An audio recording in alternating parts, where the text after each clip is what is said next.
মেয়ের আবদার কাবাব খাবে, চিকেন হারিয়ালি কাবাব।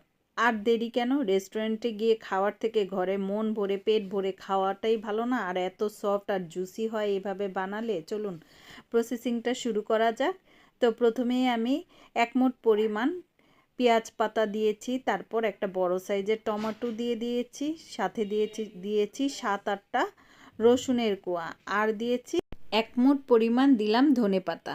তারপরে এটা আমি ব্লেন্ড করে নিব। তারপর এখানে মুরগি নিয়ে নিয়েছি, ফ্রিজে যা ছিল তাই বের করে নিয়েছি। এখন মুরগিগুলোর মধ্যে দেখি কলিজাও আছে, তো মুরগির কলিজা থাকলে কি হয়েছে, এটাও ফ্রাই করে নিব। এখন ব্লেন্ডার জারে যা যা ব্লেন্ড করেছি সেগুলো আমি এই মাংসের মধ্যে দিয়ে দিব।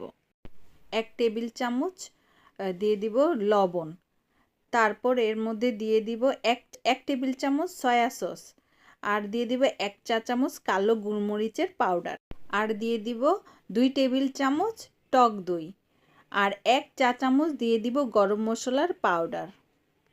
এবার হাত দিয়ে কিন্তু ভালো করে মাখিয়ে নেব। আর মাখানোর পাশাপাশি দিয়ে দিব 3 টেবিল চামচের মতো সরিষার তেল দিব, আর দিব 1 চা চামচ ধনিয়ার পাউডার। ধনিয়া পাউডার দিয়ে ভালো করে মেখে আমি ম্যারিনেট করে রাখবো এটা আধা ঘন্টা ইয়া 1 ঘন্টার জন্য। আমি আধা ঘন্টা পর অবশ্যই এটা আসছি, আপনারা চাইলে 1 ঘন্টাও রাখতে পারেন।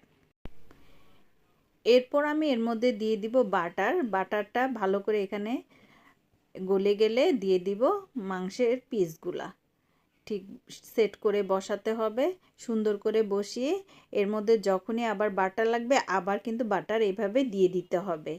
এই তো এপাশ ওপাশ করে আমার কিন্তু এটা হবে। এটা কিন্তু আমি পুরাটা ফ্রাইই হবে বাটারের। তো এইভাবে আমি সবগুলো ভেজে নেব। এই তো আমার ভাজা হয়ে গেল।